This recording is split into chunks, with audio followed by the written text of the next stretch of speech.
جی السلام علیکم ملګرو، زم فضل نبی. ملګرو دی وخت موږ ولاړو د نوخار په سیمه کې بانکی روډ باندې چې آلته سو وخت بعد ماښام چې کم دی آلته دعوه کیږي چې دلته به د پاکستان تحریک انصاف پارلیمنټي یو غټه جلسه به کیږي او دا دعوه هم ورکړل کیږي چې دا به د نوخار په تاریخ کې یو ډیره غټه جلسه وي.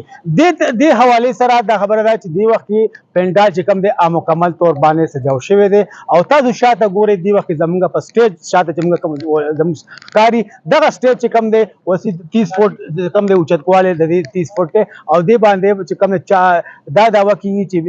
20 ضرب 4 چې کم دا سټیټ تیار شوی دی او د جلسې حواله سره موږ دا وایو چې ټول نوخار کې چې نن کم جشن دی یا د جلسې تیاری کیږي هغه ډیر قابل دید دی. یعنی پاکستان تحریک انصاف پارلیمنټریان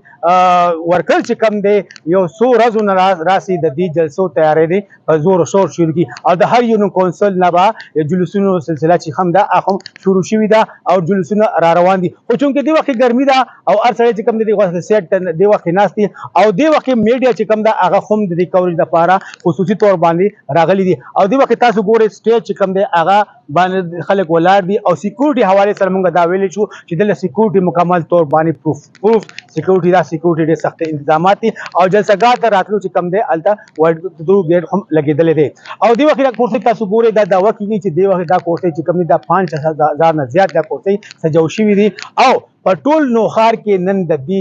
دې حواله سره ډیر تیاری نشي او هر طرف ته دا دعوه کیږي چې دا جلسې ځکه چې هر دغه چې کم دی وګړي هر هغه پاکستان تحریک انصاف کومنګ وایو او کومنګ د نورو پارټو خلک وایو هغه په دې جلسې باندې فوکس لري چې آیا د دې